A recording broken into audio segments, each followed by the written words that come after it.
Greetings, friend. I will show you how to solve this puzzle, Twisty Pairs by the T-Rex. And I'm going to show you two important strategies that you need to solve this puzzle. And the second one is the most important. So you got to stay tuned and watch all this. Click below if you want to give it a go. And with that, it's solving time. I have solved this puzzle before and it was fun. And I want to show you the strategy. So when you're seeing a puzzle like this and you notice there's a lot of givens on the rows and columns, fill in those digits. The T-Rex is giving you a clue here. He's saying, hey, I want you to look at these columns. So columns 1 and 9, especially when you see there's some rows in common, right? We can remove that 7 right there. And so you have the 1, 5, 1, 5, 1, 6, 1, 6, 7, 1, 6, 7. Okay, and you also notice like which rows seem to have a lot of candidates filled in, and it's going to be row 7 and then row 3. So what could be right here? 1, 2, 5, 6, 7 is what's not in the row, and then we can do some eliminations here and go, hey, that can't be a 5, 6, and then right here this can't be 5, 6, 7, and then right here this can't be a 7. Okay, if you go up, you probably notice row 3. There's quite a bit of candidates filled in compared to the other rows, and this is what caught my eye in this puzzle when I first started solving it. 1, 2, 3, 5, 6. Okay, so right here you can see there's a 5, 6. You can get rid of that, and then you can see right here there is a 3, 5, 6. That gives us a 1, 2, and then you got a 3 in block 3, and looking good. Okay, something else to note is this part where it gets this name, Twisty Pairs. You want to look up right here. What can this cell be right here? It can be a 1 or a 2, but it can't be a 3, 4, 5, 6, 7, 9. You can see all those other candidates look at this cell. So this is a 1 or a 2. So by default, or if you just notice these 3s here, this cell right here has to be a 3. And you want to put that in there. And this is helpful, all right? Because I feel like this is one of the twisty pairs that T-Rex is talking about. And I think this other one is kind of the other twisty pair. Okay, so I'm about to show you the first strategy, and this is a very advanced strategy. But I'm telling you, after this, you want to stay tuned because it's the second strategy that's going to do the amazing solve, and I think was the intended solve path of this. So when I saw this, I looked here, and I noticed that the 5s are in the same. You know, when you look at these 3 cells across the top, let me highlight those. You look at these 3 cells across the top, this forms an almost locked set. See, there's 4 different candidates, 1, 2, 5, and 6 in 3 cells. But I noticed down here that you could take these candidates, and this forms another almost locked set. You have 1, 2, 5, 6, 7. So there's 5 candidates in 4 cells. And now you want to see, is there a relationship between these two ALSs, or almost locked sets? And you'll notice that the 5s are restricted to the same column, column 1. And then the 6s in these two ALSs are restricted to these, to column 9. And so I was like, oh, wow, I found the strategy. It's an almost locked set, type 2. And this, what's neat about it is when you have 2 common candidates, they're called restricted common candidates, they both see each other, then you can eliminate that restricted common candidate from any other cell that sees those 2 candidates. So if there's any other 5s along column 1, you can eliminate those. If there's any other 6s along column 9, you can eliminate those. So you can eliminate the 6 right there. And I'll show you why. The reason is that the 6 has to be in one of these ALSs, and then the 5 has to be in the other. So if you try to stick it in something else, you're going to break the puzzle. So if we put a 6 right here, I'll show you real quick what happens. You get a 1, you get a 2, you get a 5, you get a 1. You're like, okay, it's all good, it's all good. 1, 2, and then a 7, and you'll look right here.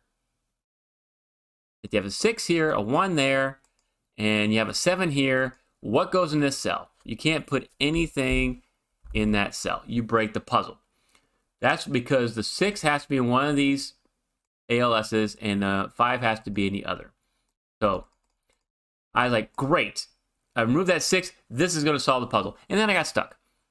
That wasn't it. But before we get to the next strategy, I did do a tutorial on almost locked sets type 2. I want you to go check that out right here if you like, and subscribe to some more hobbies if you want to learn how to solve almost locked sets even better. Now let's move on to the main strategy that you're going to need. So I thought, man, I really got somewhere here, but I didn't. However, I was really close. The strategy you need still uses all these cells, but it's not almost locked set, a highly advanced strategy. It's actually something a little less advanced, and it is a continuous loop. So let's remove these colors, and I'll show you. It's actually using most of the same cells that I already found. So I was really close. But the continuous loop is what you need to solve this puzzle. So I'll highlight the cells that you're going to need to look at for this continuous loop. And then I'll explain how it works. Okay, so this 6 it's got a strong link with this 1. Remember, a strong link means if one is false, the other is true. So if this is not a 6, that's a 1. It's a strong link. Bi-value cells always have a strong link. So 6 is a strong link to this 1. Weak link to this 1 means if this 1 is true, then all the other ones along row 3 be false. So that's a weak link. You see there's more ones here. So strong link to this 1, weak link to this 1, strong link to this 1, weak link to this 5. It's actually a surrogate strong link because it is a bi-value cell, but you can use it as a weak link. And then this 5 has a strong link to this 5 because there's only 2 5s along row 7. Strong link to this 5, a weak link to this 6 because you notice there's more than 2 cells in here. It actually has a weak link because it could, if the 5 is true, then the 6 is false. The 6 is true, the 5 is false. So it's a weak link. And then a strong link to this 6 because there's only 2 6s in row 7. And then you have a weak link back up to this 6, in this case, surrogate strong. And what you'll notice is even if I didn't find this almost locked set, this loop's going to work because this is a weak link going up here. And I'll show you why it'll still work here in just a second. So you got strong, weak, strong, weak to the 5, strong to this 5, weak to the 6, strong to this 6, weak to this 6, strong to the 1. That is called a continuous loop. It's an it's an alternate inference chain type 1 continuous loop. This is what you need to solve this puzzle. When you're talking about twisty pairs, because it's going to resolve some of these pairs that we are looking at here. What does it mean for our solving? It means that you can eliminate any of when you have the weak links, you can eliminate anything in between those because basically this has to be a 6 or a 1. Because this is not a 6, that's a 1. Then this would be a 5, that'd be a 1. And this is going to be a 5, then that'd be a 6. So there's going to be a 6 here or here. Same thing, 1's going to be there or there. 5's going to be there or there. A 5's going to be here or here. And then a 6 is going to be there or there. Other thing to note, so we can eliminate all these 1s across here because those cannot be 1s anymore. You stick a 1 there, you'll break this continuous loop. And then you can eliminate the 1s. Other thing you can do is here, there's no 5s. In this cell right here, you can actually eliminate the 1 and the 2. This has to be a 5 or 6, and I'll prove it to you. If this is a 6, then that can't be a 6, and this would be a 6. If this is not a 6, this is a 1. This would be a 5. That's not a 5. This would be a 5. So in either case of what this cell is, this is a 5 or a 6. You can eliminate all the other candidates there. Great. And then you come over here, 6, and go. So this is the key, because once you eliminate these 1s here, you'll notice you can actually solve this cell for a 2. So we can solve that cell for a 2. Great. Once you solve that cell for a 2, you can solve that cell for a 1. And we can make some progress in this puzzle.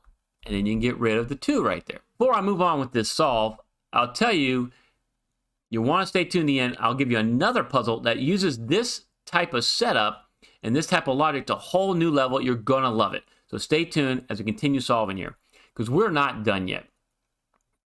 Okay, now you made these kind of solves. What can we do with this puzzle? And so we want to look and say, okay, I started making some solves here. I got my 1s, I got my 5s, 6s. What can we do? So first, let's focus on the 2s. You have a 2 here and here, and you have a 2 right here. It means this has to be a 2. And then this 2 right here, something cool here, it's forming a pointing pair. So the 2s cannot be in block 5 in this column 6. And you have this 2 cut across. So the 2s are actually going to be right here somewhere. So the 2 has to be one of these 2 spots. This can no longer be a 2. That has to be a 1. And once that's a 1, this is a 5, this is a 1, this is a 6, this is a 5. And now That's going to be your 6. You got a 1, 6. This has to be your 7. That's going to be your 1, and this is going to be your 2. So we resolved that continuous loop. We actually know what each of those, but we're not done yet. We got to keep on moving with this puzzle, right? We just filled in a few of these candidates, but we still have more to do. So next, let's focus on the 5s. You got a 5 here, a 5 here, and you got a 5 here. So this has to be a 5. And how I love to stay in color mode when I don't need to be. Okay, 5, and now 5 and 5 here means this has to be your 5, and then you're going to have a 5 right there. Now, how we solved all the 5s? Not quite. We're close. So let's solve that last 5 right there. So we got all the 5s knocked out. Now, let's look at the 7s. You got a 7 here, and we're going to solve that for a 7. And then you can solve for a 7 right here. And it looks like you have a 7, 9 here, 7, 9 here. So that means the 7 and 9 has to be right here.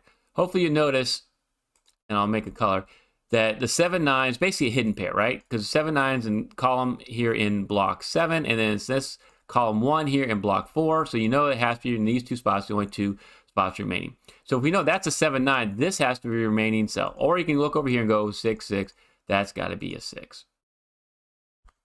So we can do that 6, and we'll remember that that's going to be a 7, 9. Okay, good. Now, anything else we can do with the 7s? 7, 7, 7. No, not just yet. But now let's turn our focus on the 6s. So 6, 6. Okay, 2 spots for a 6 there.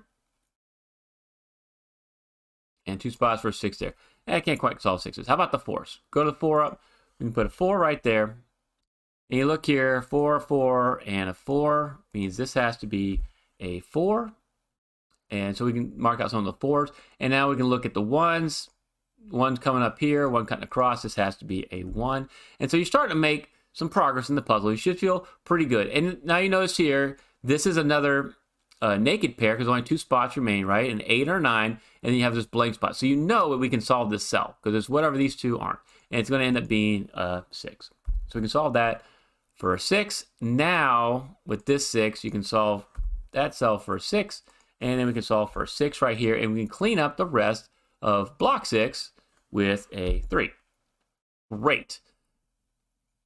And so we have a full house now, if you want to look in column 5, and what's the remaining cell? It looks like it's got to be a 2.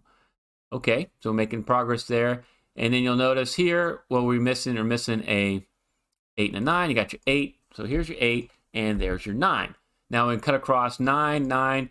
Always want to go to cross-hatching when you can get a chance, because cross-hatching is going to be the quickest way to get through some of these puzzles.